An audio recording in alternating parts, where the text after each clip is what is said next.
میرے بھائیوں، صدر اسحاق کے سامنے یہ کتابیں میں پیش کر چکا ہوں، وزیر اعظم کے سامنے جب یہ کتاب پیش کی تو انہوں نے کہا یہ بڑی غلط بات ہے، انہوں نے کہا یہ غلط ہے، ہم اس کو اچھا نہیں سمجھتے۔ میں نے کہا اس کو ضبط کرو۔ وزیر اعظم نے کہا یہ ایران کی کتاب ہے، کیسے ضبط کریں؟ میں نے کہا تم ضبط بھی نہ کرو اور کتابیں بھی آئیں پاکستان میں اور مجھے کہو کہ میں شیعہ کو کافر نہ کہوں، یہ نہیں ہو سکتا۔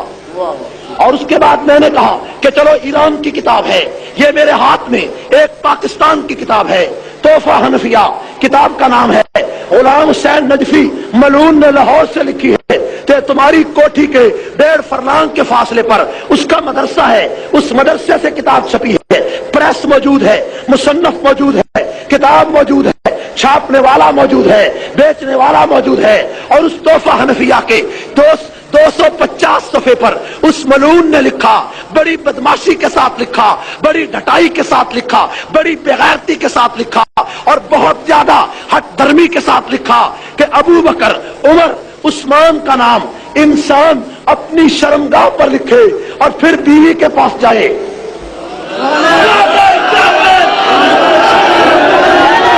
بلند آواز سے، بلند آواز سے۔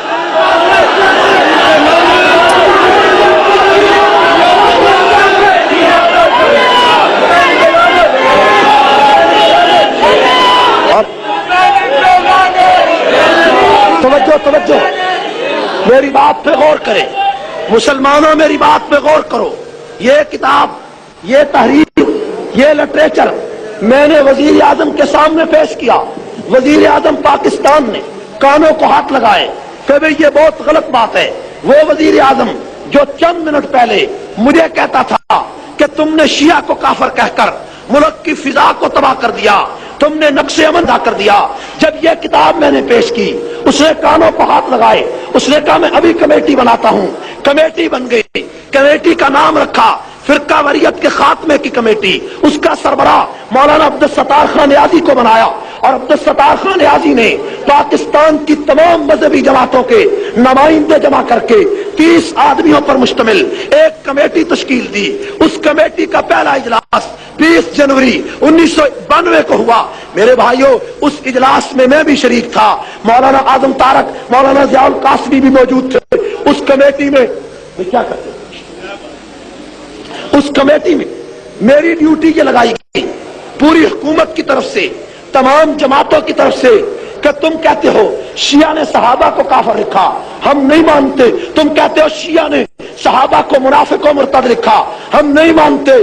تمام بریلوی دیوبندی اہل حدیث علماء نے یک لخت جواب دے دیا کہ یہ کسی نے نہیں لکھا، تم شور مچاتے ہو، تم خام خواہ واویلا کرتے ہو، لاؤ کتابیں، پیش کرو کتابیں۔ میں نے کہا یہ فوٹو سٹیٹ ہے، انہوں نے کہا فوٹو سٹیٹ نہیں چاہیے، حوالہ نہیں چاہیے، اصل کتاب چاہیے۔ میں نے کہا 2 آدمی اور میرے ساتھ لگاؤ۔ انہوں نے مولانا محمد شریف رضوی بریلوی عالم بھکر کے ان کو میرے ساتھ جوڑا اور مولانا عبدالتواب اشرفی بریلوی عالم، مولوی عمر اشرفی کے لڑکے، ان کو میرے ساتھ ملایا۔ 3 آدمیوں پر مشتمل ایک کمیٹی بنائی اور اس کمیٹی کے ذمہ یہ تھا کہ شیعہ کی جتنی بھی کتابیں قابل اعتراض ہیں ان کو جمع کرو، اگلے اجلاس میں پیش کرو۔ چنانچہ ہم نے ریسرچ کی، کتابوں کو جمع کیا۔ 2 جولائی 1992 کو دوبارہ اجلاس ہوا، ہم حج سے واپس آئے، ہمیں ٹیلی گرام ملا کہ 2 جولائی کو اسلام آباد میں پھر اجلاس ہے۔ ہم نے وہ کتابیں جمع کی، اللہ کی توفیق سے، اللہ کے فضل سے اتمام حجت کرنے کے لیے تو 110 شیعہ کی کتابیں،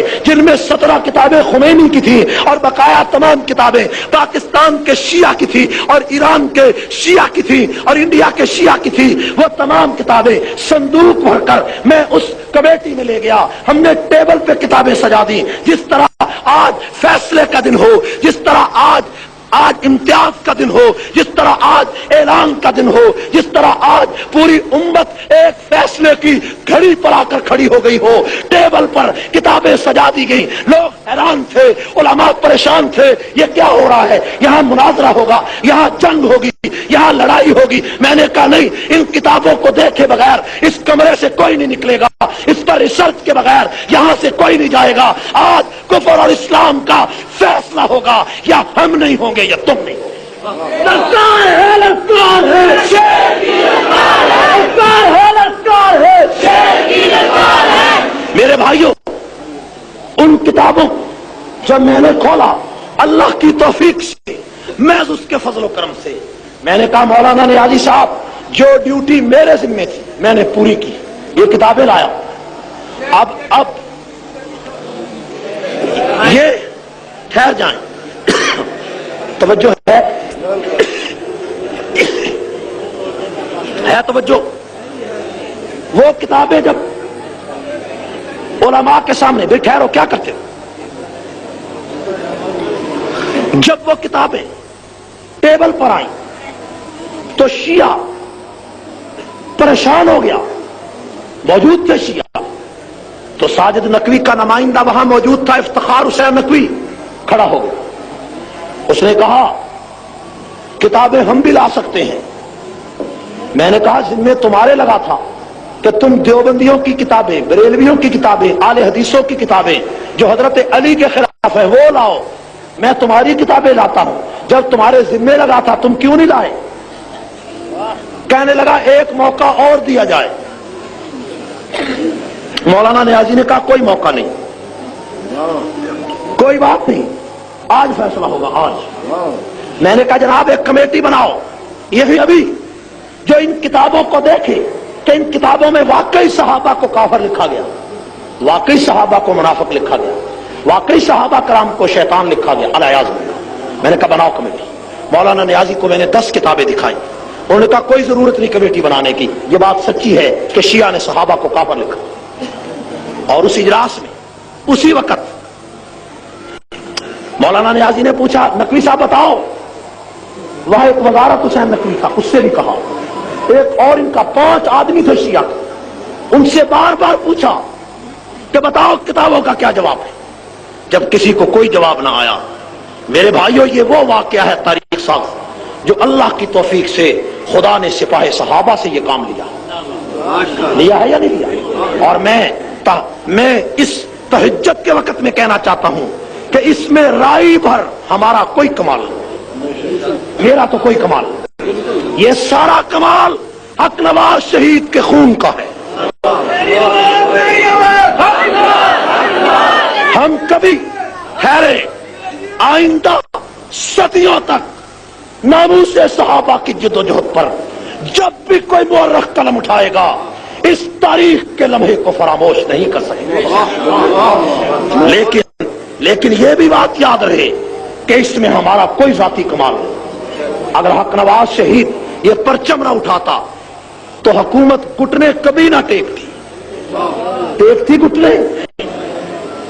تو وہاں جب کوئی جواب نہ آیا تو افتخار نقوی نے بڑی عجیب بات کہی، اس نے کہا جناب میں نہیں جانتا غلام حسین نجفی کو، غلام حسین نجفی ہمارا نمائندہ ہی نہیں، اکبر شاہ ہمارا نمائندہ نہیں، فلاں ہمارا نمائندہ نہیں، یہ صفات جواب دیا۔ میں نے کہا جناب باقی تو تمہارے نمائندے نہیں، خمینی تمہارا امام ہے یا نہیں؟ اس نے کہا خمینی ہمارا امام ہے۔ میں نے کہا اس نے لکھا ہے ابو بکر کافر، اس نے لکھا ہے عمر کافر، بتاؤ اس کا کیا جواب ہے؟ اس نے کہا یہ تو ایران کی کتابیں ہیں، پتہ نہیں ان کتابوں میں ایسے وہاں ایران میں ہے یا نہیں، کتابوں کا انکار کیا۔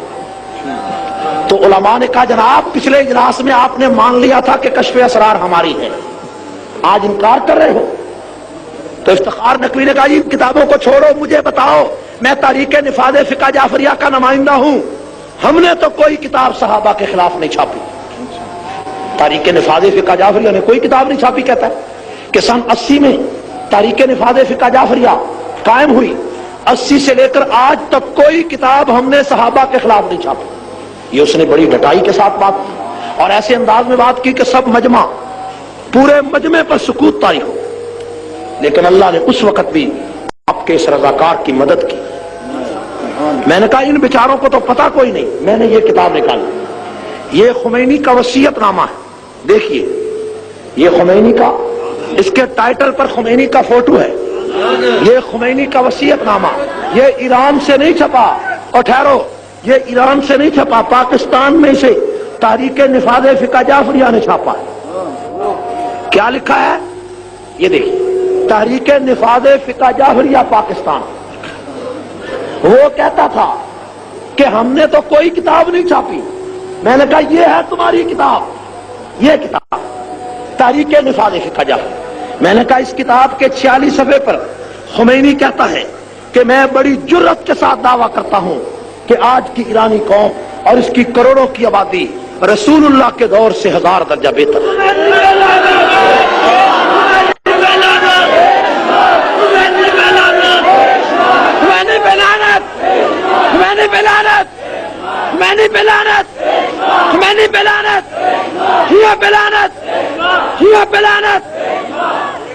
جس وقت ٹھہرو، جس وقت یہ کتاب میں نے پیش کی، آپ یقین کریں گے شیعہ لیڈروں کے چہرے سیاہ بھری محفل میں مولانا نیازی نے فرمایا نقوی صاحب جواب دو۔